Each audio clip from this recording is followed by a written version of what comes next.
Hello students. तो आज का हमारा टॉपिक है गैल्वेनोमीटर। ओके, ये लास्ट टॉपिक है करंट इलेक्ट्रिसिटी का, थ्योरेटिकल लास्ट टॉपिक है। इसके ऊपर हम लोगों को आज थ्योरी पढ़ना है पूरा, और नेक्स्ट लेक्चर में हम लोग इसके ऊपर के न्यूमेरिकल्स कंटिन्यू करेंगे। तो सबसे पहले हमको समझना पड़ेगा गैल्वेनोमीटर के बारे में, फिर एमीटर के बारे में, फिर वोल्टमीटर के बारे में, और फिर थर्मो इलेक्ट्रिक ईएमएफ के बारे में। ऐसे 4 इंपॉर्टेंट टॉपिक हम लोग इस लेक्चर में कवर करने जा रहे हैं। तो let us start with galvanometer. Okay, galvanometer क्या है?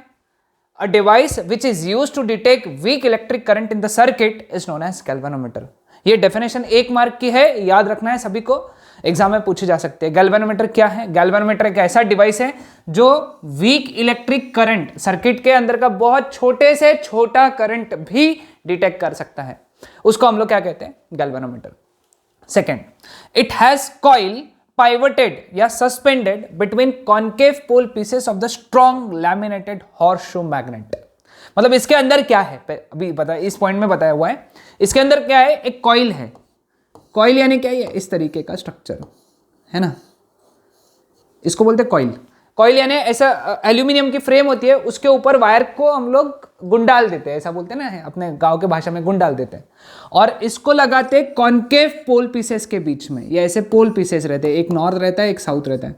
तुम बोले कि सर अकेला नॉर्थ साउथ तो दुनिया में एग्जिस्ट नहीं करते हैं, तो ये नॉर्थ का साउथ इस साइड में है, ये साउथ का नॉर्थ उस साइड में है।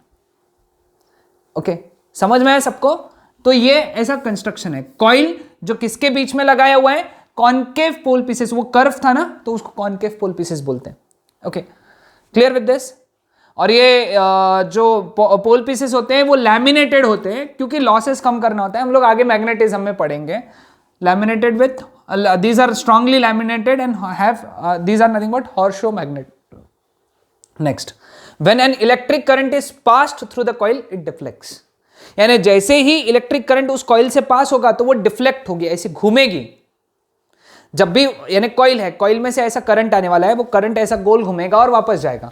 तो जैसे ही करंट जाएगा तो वो डिफ्लेक्ट होगी। अब अगेन एज आई सेड, ये ऐसा क्यों डिफ्लेक्ट होता है, हमारा अगला चैप्टर ही उसी पे बेस्ड है, मैग्नेटिक इफेक्ट, उसमें अपन पढ़ेंगे। ओके, और क्लास 10th में बेसिक में पढ़ा है, whenever current carrying coil is placed in magnetic field it experiences a force। Class 10th में इसका बेसिक पढ़ा है तुम लोगों ने, ज्यादा नहीं पढ़ा है, बेसिक पढ़ा है 9th या 10th में, है ना। सीबीएसई वालों ने क्लास 10th में पढ़ा है। तो जब भी इलेक्ट्रिक करंट पास होगा कॉइल से तो वो डिफ्लेक्ट होगी, ये याद रखना है। ओके, सिंपल स्टेप्स है। अब ये जो डिफ्लेक्शन रहेगा, this deflection is proportional to the current passing through the coil.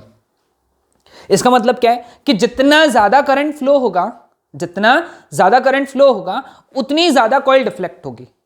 Larger the current, larger is the deflection, smaller the current, smaller is the deflection. यानी the deflection is proportional, directly proportional to the current passing through the coil. Okay, next, the deflection of the coil can be read with the help of pointer attached to it। Okay, तो हम लोग क्या, ये deflection गिनने के लिए उसके ऊपर एक पॉइंटर लगाएंगे, है ना। तो जैसे जैसे कॉइल डिफ्लेक्ट होगा ये पॉइंटर भी घूमेगा। ओके, वो दोनों साइड घूम सकता है। जिस साइड में कॉइल डिफ्लेक्ट होगा, सपोज ऐसा हो रहा है तो वो पॉइंटर ऐसा चल जाएगा, ऐसा हो रहा है तो ऐसा चल जाएगा, ऐसा। समझ में आ रहा है? ये पॉइंटर जो किसको अटैच्ड है? कॉइल को। The deflection of the coil can be read with the help of pointer attached to it। And lastly, the position of the pointer on the scale provided indicates the current passing through the galvanometer or potential difference across it। Okay, अब वो pointer के ऊपर में, यानी ये pointer है तो यहां पे एक स्केल लगाई हुई है। ये स्केल से हमको पता चलेगा कि करंट कितना है ना। जैसे यहां पे 0 रहेगा, 10 एम्पियर, 20 एम्पियर, 30 एम्पियर, यानी कॉइल यहां तक आया, सॉरी पॉइंटर यहां तक आया, मतलब 30 एम्पियर करंट फ्लो हो रहा होगा। लेकिन एक खास बात क्या है, ये हमको करंट भी मेजर करने में मदद करता है, current passing through. Also potential difference, यानी पोटेंशियल डिफरेंस भी तुम इससे मेजर कर सकते हो। दोनों खास बात है इसकी। ओके, तो ये सारे पॉइंट्स है गैल्वेनोमीटर के बारे में। मेरा सजेशन है कि लेक्चर को पॉज करके ये सारे पॉइंट्स लिख लेना है। क्वेश्चन आ सकता है कि एक्सप्लेन गैल्वेनोमीटर, और आगे 2 पॉइंट्स है हमारे, इसके ऊपर हम लोगों को पढ़ना है। ओके, तो ये पॉइंट लिख लो सभी ने, अगले स्लाइड पे है दोनों point. Thus galvanometer can be used as ammeter और voltmeter with suitable modification। क्योंकि वो करंट मेजर कर रहे हैं, लेकिन तुमको तो पता है करंट कौन मेजर करता है? एमीटर। यानी गैल्वेनोमीटर को सुटेबल मॉडिफाई करोगे, सुटेबल मॉडिफिकेशन लाओगे उसके अंदर, तो वो एमीटर हो जाएगा। ऑल्सो उसमें थोड़ा सा और मॉडिफिकेशन करोगे तो तुम वोल्ट मीटर के जैसे भी यूज कर सकते हो। तो this galvanometer can be used as ammeter और volt meter with a suitable modification. The galvanometer coil has moderate resistance, ये याद रखना है, about 100 ohm and small current capacity, current carrying capacity which is about 1 milli ampere. यानी ज्यादा current इससे पास नहीं करा सकते, ये इसकी करंट कैपेसिटी कम है। हाँ, इससे ज्यादा करंट पास हुआ तो 1 मिली एम्पियर से ज्यादा करंट 10 मिली एम्पियर, एक एम्पियर, 10 एम्पियर अगर पास हुआ तो कुछ नहीं, गैल्वेनोमीटर खराब हो जाएगा। ओके, क्योंकि इसकी current capacity, current carrying capacity बहुत कम है। ये याद रहेगा सबको, current carrying capacity of galvanometer is very less. Okay, तो ये सारे पॉइंट्स थे गैल्वेनोमीटर के बारे में। ओके, तो किसी को कोई डाउट है यहां तक? नहीं, कुछ डाउट्स है तो ऑलवेज तुम कभी भी मुझे लिख सकते हो, तो मैं क्लियर कर दूंगा। Okay, next ammeter. एमीटर ये तो पता ही है सभी को, है ना। एमीटर, एमीटर क्या होता है? एक ऐसा सर्किट जो करंट मेजर, सॉरी, एक ऐसा डिवाइस जो करंट मेजर करता है। यहां पे देखो मिली एम्पियर लिखा है, मिली एम्पियर, यानी ये 0 से लेके 100 मिली एम्पियर तक, ये 0 है, ये 100 है, तो ये 0 से लेके 100 मिली एम्पियर तक का करंट मेजर कर सकता है। So an ammeter is a device which is used to measure current in the circuit. Very simply हमको पता है। ओके, अब हमेशा याद रखो, ammeter is always connected in series in the circuit. Series में कनेक्ट होता है, यानी जैसे ये रेजिस्टेंस है, इसमें से करंट फ्लो रहा है, तो इसको मेजर करने के लिए एमीटर का ऐसा सिंबल होता है, उसको सीरीज में लगाएंगे हम लोग हमेशा। कभी भी एमीटर ऐसा नहीं लगाते, ये गलत है। एमीटर पैरेलल, इसको बोलते हैं पैरेलल, इसको बोलते हैं सीरीज, तो ये गलत है, याद रखना। Ammeter is always connected in series. Since ये सीरीज में कनेक्ट हो रहा है तो इसका रेजिस्टेंस बहुत कम होना चाहिए। ये सब एमसीक्यू के लिए इंपॉर्टेंट है। Ideal ammeter has 0 resistance while practical ammeter has very less resistance. Ideally जो एमीटर होता है उसका रेजिस्टेंस 0 होना चाहिए, 0 आइडियल वाले का। लेकिन जो प्रैक्टिकल होते हैं दुनिया में, जो हम लोग यूज कर रहे हैं, हमारे लेबोरेटरीज में यूज कर रहे हैं, उसका रेजिस्टेंस 0 तो नहीं होता है, लेकिन बहुत छोटा होता है, वेरी लेस। ये सारे पॉइंट्स लेक्चर को पॉज करके लिख लेना है। Okay, so now moving ahead, एक गैल्वेनोमीटर को तुम एमीटर में कैसे कन्वर्ट कर सकते हो? ओके, गैल्वेनोमीटर को हम लोगों को एमीटर में कन्वर्ट करना है। कैसे? सबसे पहला चीज, galvanometer can be converted into ammeter by connecting low value resistance in parallel, जिसको हम लोग शंट बोलते हैं। यानी उस गैल्वेनोमीटर के पैरेलल में, गैल्वेनोमीटर के पैरेलल में एक रेजिस्टेंस लगाओ। और हमेशा पैरेलल रेजिस्टेंस ये नाम नहीं बोलोगे, तुम क्या बोलोगे? शंट लगाया। हम लोगों ने क्या किया? गैल्वेनोमीटर को शंट किया। क्या किया? शंट किया। तो जब जब भी गैल्वेनोमीटर को शंट किया जाएगा तो वो किस में कन्वर्ट हो जाएगा? एमीटर में कन्वर्ट हो जाएगा। That's it, very simple. जब जब भी गैल्वेनोमीटर को शंट लगाओगे तब तब भी वो एमीटर में कन्वर्ट होगा। ओके, नेक्स्ट, शंट क्या है? Shunt is used to diverge large part of current by providing alternate path and thus protects the instrument from damage. Okay, क्यों ऐसा? शंट ही क्यों लगाया? देखो, सपोज ये गैल्वेनोमीटर है ना, इसमें से ज्यादा करंट IG फ्लो हो सकता था, ठीक है, इसका रेजिस्टेंस है G। अब IG जो है ये बहुत छोटा है, इसका करंट कैरिंग कैपेसिटी का अभी हम लोगों ने देखा है ना, मिली एम्पियर में, 1 मिली एम्पियर में। लेकिन सर्किट में 1 मिली एम्पियर से तो ज्यादा ही करंट फ्लो होता है। तो हम लोग क्या करेंगे, सर्किट में जो हाई करंट फ्लो होने वाला है उसको एक अल्टरनेट रास्ता दे देंगे, ऐसा। तो I में से IS करंट, I में से IS करंट ये शंट में से चला जाएगा और बचेगा कितना? IG, वही गैल्वेनोमीटर से जाएगा। तो तुम्हारे गैल्वेनोमीटर को कुछ डैमेज हुआ क्या? नहीं। भले ही I करंट आया सर्किट से, इधर से सर्किट में से कितना करंट आया? I। तो उसका जो एक्स्ट्रा पार्ट था IG के अलावा, IS का फॉर्मूला क्या रहेगा? I minus IG। तो ये जो एक्स्ट्रा का करंट था वो किधर से फ्लो हो गया? शंट से फ्लो हो गया। Shunt is used to diverge a large part of current by providing alternate path, यानी देखो यहां से फ्लो हो गया। तो आज भी गैल्वेनोमीटर से कितना करंट फ्लो हुआ? IG करंट फ्लो हुआ। तो गैल्वेनोमीटर डैमेज होगा क्या? नहीं। तो ये यूज हो गया शंट का। शंट क्या करता है, जो लार्ज करंट है, बहुत ज़्यादा जो करंट होता है उसको डाइवर्ज करा देता है शंट खुद से। तो गैल्वेनोमीटर से कम करंट फ्लो होता है तो वो डैमेज नहीं होता। Next point, also shunt increases the range of ammeter, है ना। शंट से रेंज बढ़ता है। रेंज मतलब जैसे गैल्वेनोमीटर की रेंज है 0 to 1 मिली एम्पियर, तो शंट लगाने से एमीटर में कन्वर्ट हो गया 1 एम्पियर, यानी रेंज 1 मिली एम्पियर से 1 एम्पियर। तो तुम अब शंट लगाने के बाद में 1 एम्पियर तक का करंट भी मेजर कर सकते हो उसी गैल्वेनोमीटर से, जो कि पहले कितना मेजर कर सकता था, 1 milli ampere. It decreases the resistance between the points in which it is connected. स्वाभाविक सा बात है, जब जब भी पैरेलल कनेक्शन आता है तो रेजिस्टेंस डिक्रीज होता है। ये तो हम लोगों ने क्लास 10th में पढ़ा है रेजिस्टेंस वाले पार्ट में। जब जब भी पैरेलल में रेजिस्टेंस लगेगा तो सर्किट का रेजिस्टेंस डिक्रीज होगा। ठीक है, क्लियर विद दिस। अब in the arrangement shown in the figure, I and IG are the current through the circuit and galvanometer respectively। अब वो डायग्राम अभी मैं बना देता हूँ। सपोज ये रेजिस्टेंस R है, जो जिसकी वजह से करंट I फ्लो होने वाला है। लेटर से कैपिटल I कर डालते इसको, है ना। अब ये है गैल्वेनोमीटर जिसका रेजिस्टेंस है G, है ना।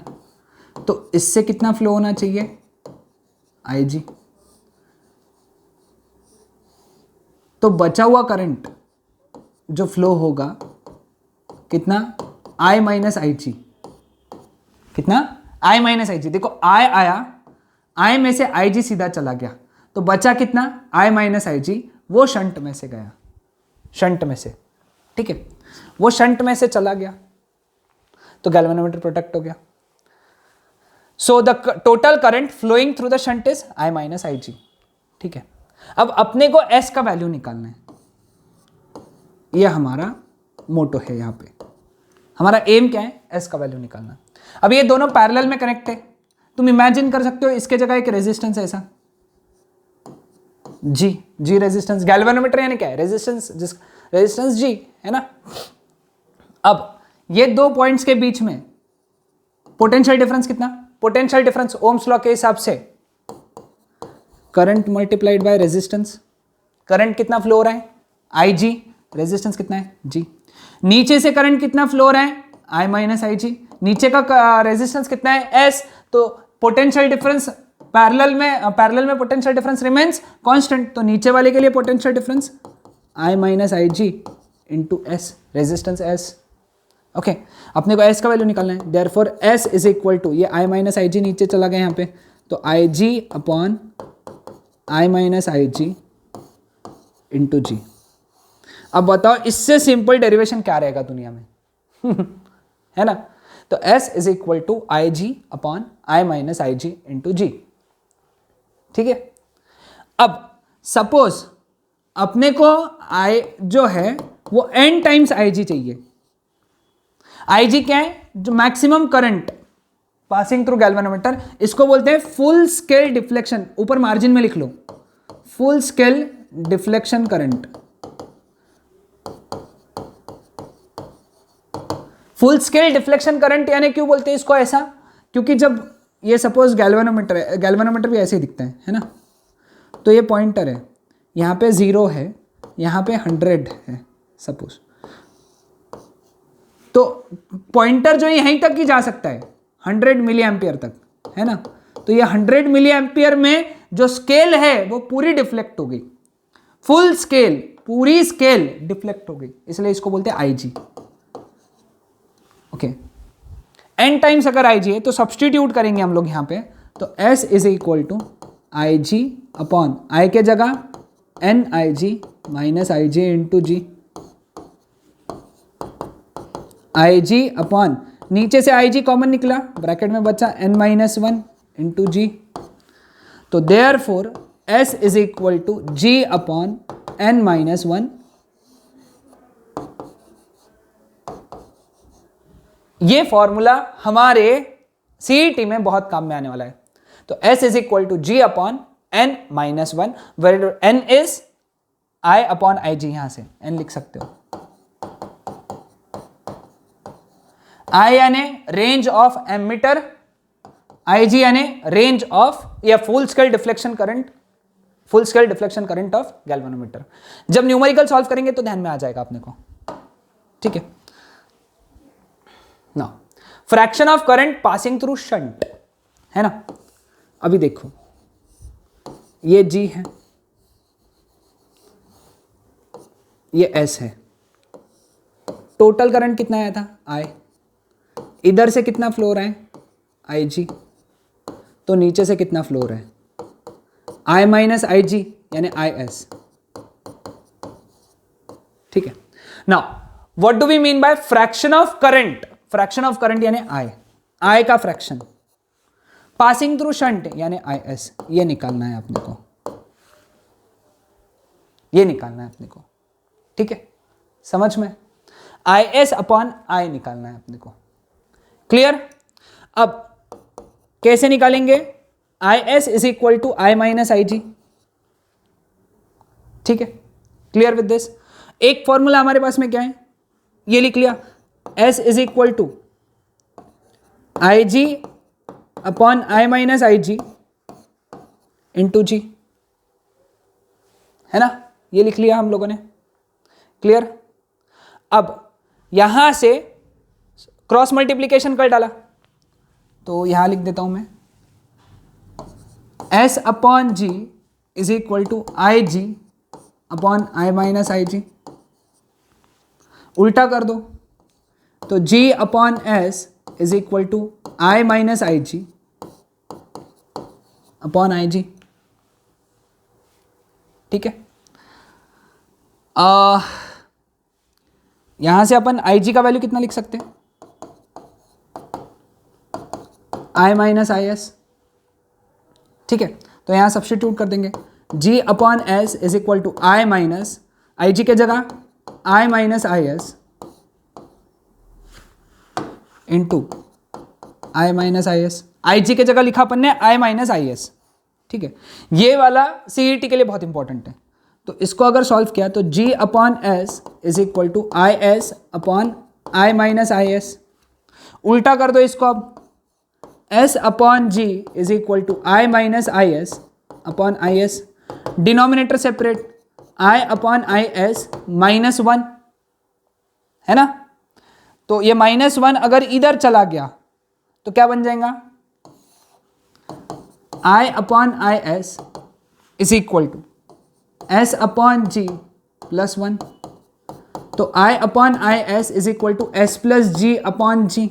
अपने को क्या निकालना है, IS अपॉन I, उल्टा ले लो, तो IS upon I is equal to G upon S plus G.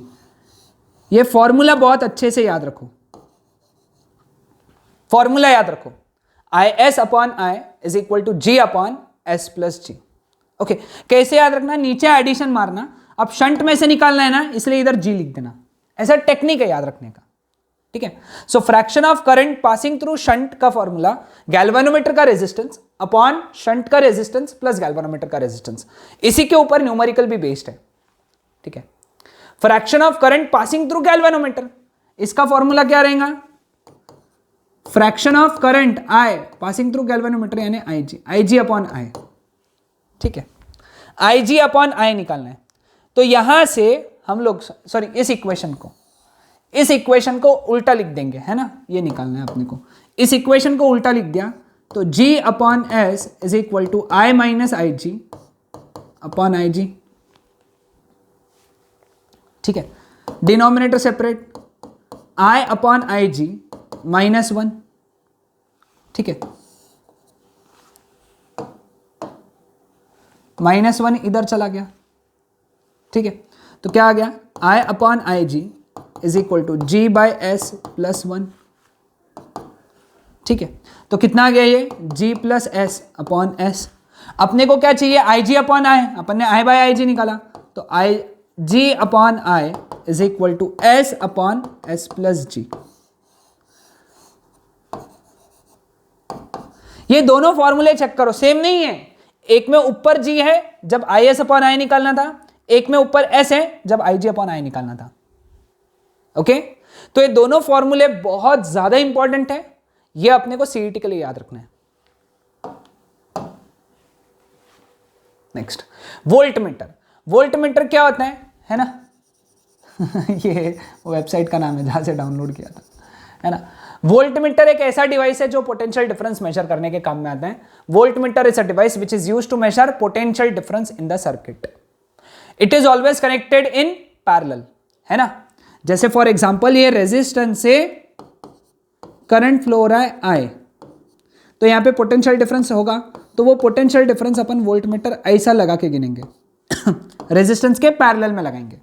Okay, तो करंट जो है, करंट जो सर्किट में फ्लो हो रहा है वो पूरा का पूरा यहां से जाना चाहिए। यहां से कोई करंट जाना चाहिए क्या? नहीं, सारा का सारा करंट इधर से ही जाना चाहिए। तो कुछ भी करंट इधर से नहीं, कब नहीं जाएगा? जब इसका रेजिस्टेंस बहुत ज्यादा रहेगा। आइडियली इसका रेजिस्टेंस कितना होना चाहिए? Infinite. Volt meter has infinite resistance. Okay, volt meter का रेजिस्टेंस, आइडियल वोल्ट मीटर का रेजिस्टेंस इनफाइनाइट होता है। प्रैक्टिकल वोल्ट मीटर का रेजिस्टेंस वेरी हाई होता है, क्योंकि इनफाइनाइट तो पॉसिबल नहीं है। समझ में आया सबको? सिंपल कंसेप्ट, हाँ, ओके। तो गैल्वेनोमीटर से वोल्ट मीटर में कैसे कन्वर्ट करेंगे? तो इसकी डायग्राम देखो कैसी है। Galvanometer can be converted into voltmeter by connecting high value resistance in series with it. वहां पे अपन ने शंट लगाया था, वहां पे क्या लगाया था? शंट यानी पैरेलल में लगाया था गैल्वेनोमीटर के। इस बार हम लोग गैल्वेनोमीटर के कैसे लगाएंगे? हाई वैल्यू रेजिस्टेंस लगाएंगे। कैसा? सीरीज में। Okay, this resistance is used to protect the device which is likely to be damaged from the excess applied potential difference. क्योंकि जब पोटेंशियल डिफरेंस ज्यादा हो जाएगा तो करंट भी ज्यादा फ्लो होगा। ज्यादा करंट अगर फ्लो होगा तो गैल्वेनोमीटर डैमेज हो जाएगा। इसीलिए हम लोग ज्यादा रेजिस्टेंस लगा दे, पहले ही रास्ते में रेजिस्टेंस इतना बढ़ा देते कि करंट ही नहीं जाता ज्यादा उसमें से। Okay, also it increases the range of volt meter, वो वोल्ट मीटर की रेंज बढ़ा देता है। ठीक है, तो ये है इंपॉर्टेंट पॉइंट। अब कैसे कन्वर्ट करना है वो हम लोग देखेंगे यहां पे। Okay, in the arrangement shown in the figure a very high resistance is connected in series with the galvanometer। यानी देखो कैसा, सपोज ये रेजिस्टेंस R है। ओके, हम लोगों को इसके अक्रॉस पोटेंशियल डिफरेंस मेजर करना था, तो हम लोगों ने एक वोल्ट मीटर लगाया। ठीक है, पोटेंशियल डिफरेंस V अप्लाई किया। जैसे ही V अप्लाई किया अपना गैल्वेनोमीटर जो है, ये वोल्ट मीटर मतलब गैल्वेनोमीटर, ये फूट गया। ओके, इसको गैल्वेनोमीटर बोलना है ना अपने को।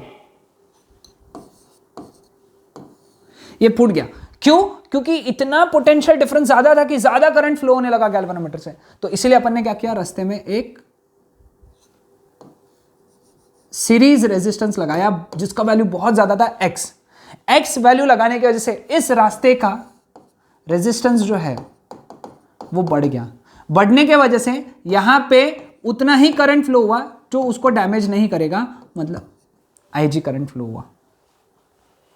ओके, अब अपने को ये एक्स की वैल्यू निकालना है कि कौन से एक्स के वैल्यू के लिए इसमें से आईजी करंट फ्लो होगा। ओके, पोटेंशियल डिफरेंस पैरेलल में कांस्टेंट रहेगा, तो अकॉर्डिंग टू केवीएल ये पोटेंशियल डिफरेंस कितना रहेगा? Current flowing through resistance multiplied by total resistance, है ना। तो V upon I G is equal to X plus G, तो therefore x is equal to V upon I G minus G. ये series resistance लगाना चाहिए अपन ने galvanometer के रास्ते में।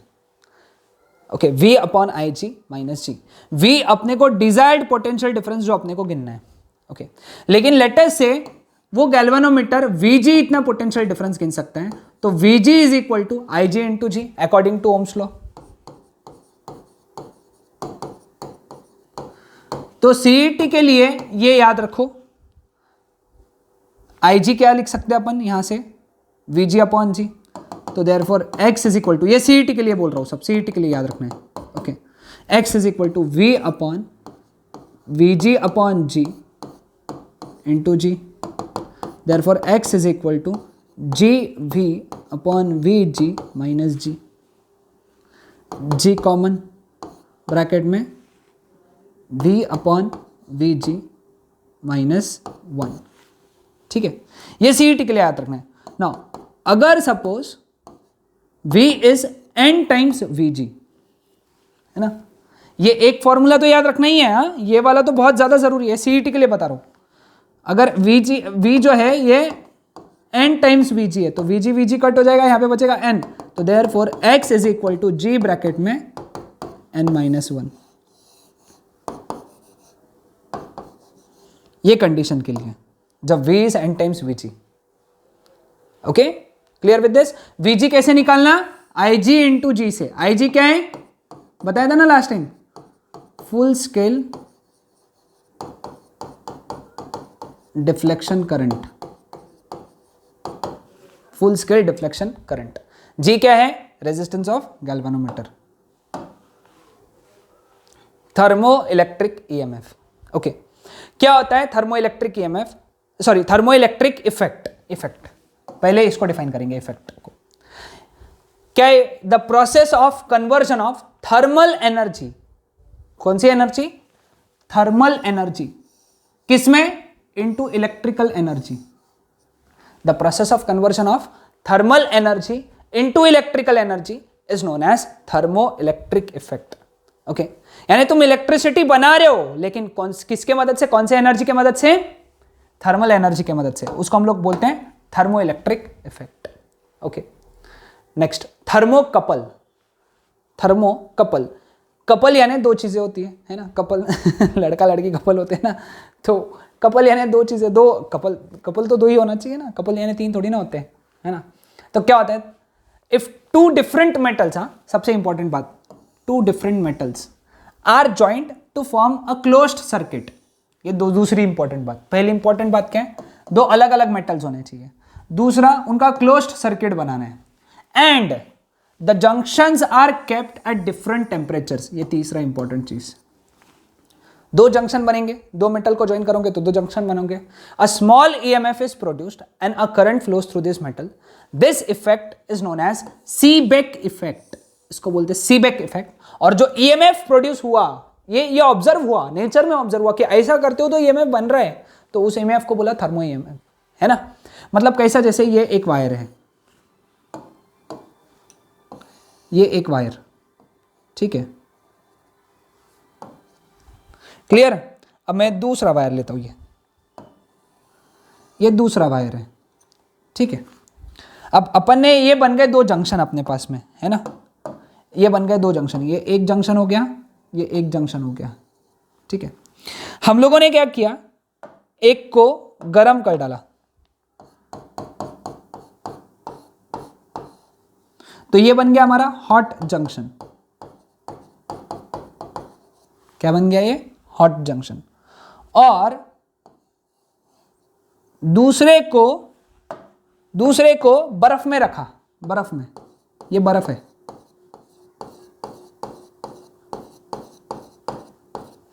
तो ये बन गया हमारा कोल्ड जंक्शन। तो देखो दो मेटल्स है अलग अलग, ओके, उनका एक क्लोज्ड लूप, क्लोज्ड सर्किट बनाया, देखो पूरा क्लोज्ड है, कहीं पे भी ओपन नहीं है, और उसके जो दो जंक्शन है उसको अलग अलग टेम्परेचर पे रखा। तो जैसे ही ऐसा रखा, हम लोगों को पता चला, यहां पे ये पता चला कि जब अपन ने यहां पे एक गैल्वेनोमीटर लगाया, क्या लगाया, गैल्वेनोमीटर, तो हमको पता चला इसमें से पर्टिकुलर डायरेक्शन में करंट फ्लो हो रहा है, और यहां पे ईएमएफ डेवलप हुआ। इसको हम लोग बोलते हैं थर्मो इलेक्ट्रिक इफेक्ट। और ये जो दो मेटल है, ये दो मेटल, इनको बोलते हैं थर्मोकपल। और जो ईएमएफ बना, थर्मो ईएमएफ था, और इसको नाम दे दिया, सीबेक नाम के साइंटिस्ट ने पहली बार ढूंढ के निकाला था, तो इसका नाम हो गया सीबेक इफेक्ट। समझ में आया सबको, दो जंक्शन बने, उनको अलग अलग टेम्परेचर पे रखना है, ठीक है। अब इसके अंदर क्या क्या याद रखना है मैं उतनी बताऊंगा बातें अपने को, है ना। The pair of different metals forming the junction is known as thermocouple. तो ये जो मेटल्स थे दो अलग अलग, उनको बोला थर्मोकपल, ओके। अब इसके एग्जांपल, सबसे पहला एंटीमनी बिस्मथ थर्मोकपल, यानी एक वायर अगर एंटीमनी का है, ओके, दूसरा वायर ये बिस्मथ का है, और ये सपोज हॉट जंक्शन है और ये सपोज कोल्ड जंक्शन है। तो याद रखना एक letter A B C, A B C, okay, ये याद रखना है। Antimony to bismuth through cold junction, क्या है इसका full form? Antimony to bismuth. Current कहां से कहां फ्लो होगा? एंटीमनी से बिस्मथ। अब एंटीमनी से बिस्मथ एक तो ये डायरेक्शन में फ्लो हो सकता है, नहीं तो ये डायरेक्शन में फ्लो हो सकता है। अपने को कौन सा लेना है? थ्रू कोल्ड जंक्शन, यानी करंट फ्लो होगा ऐसे, है ना, ये ऐसे करंट फ्लो नहीं होगा, करंट ये ऐसा फ्लो होगा। ये एमसीक्यू के लिए बहुत ज्यादा इंपॉर्टेंट, याद रखना। Antimony to bismuth through cold junction. Okay, एक हॉट जंक्शन वाला भी एग्जांपल ले लेते। Copper to iron, copper to iron through hot junction. Copper से आयरन कौन से जंक्शन से? हॉट जंक्शन से। अगर ये कॉपर, यानी ये अब अपन ने चेंज कर दिया, एक लिया कॉपर, है ना, और एक लिया आयरन, ये हॉट जंक्शन है, ये कोल्ड जंक्शन है। तो कॉपर टू आयरन ऐसा फ्लो होगा, थ्रू हॉट जंक्शन फ्लो होगा। Copper to iron through hot junction, antimony to bismuth through cold junction. ठीक है, क्लियर? आज का last part, equation of thermo EMF. Equation of thermo EMF, okay, that is given by alpha T plus beta T square. ये equation of EMF है, EMF का equation, ये याद रखना है। Where alpha and beta are constants, है ना। तो हर थर्मोकपल के लिए अल्फा बीटा की वैल्यू फिक्स है, दुनिया में बनाई गई है, फिक्स करके रख दी गई है, तुमको प्रॉब्लम में दी जाएगी। अल्फा ये, बीटा ये। एंटीमनी बिस्मथ के लिए अल्फा बीटा ये रहेगा, कॉपर आयरन के लिए अल्फा बीटा ये रहेगा। तो अपने को उसका टेंशन नहीं है, सिर्फ इतना याद रखना है अल्फा और बीटा कांस्टेंट है। और ये जो ग्राफ है, ये ग्राफ जो है, the graph of E versus T is parabola. ये पैराबोला वाला ग्राफ है। कौन सा ग्राफ है? Parabola.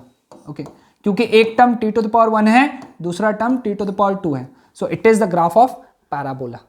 Are we clear with this? तो E versus T is the graph of parabola. समझ में आए? आसान चीजें थी। तो ये था हमारा आज का थ्योरेटिकल टॉपिक, और यहां पे करंट इलेक्ट्रिसिटी की थ्योरी खत्म हो जाती है। ओके, अब कल के लेक्चर से, नेक्स्ट लेक्चर में हम लोग इसके ऊपर के न्यूमेरिकल्स डिस्कस करेंगे। Okay, that's it.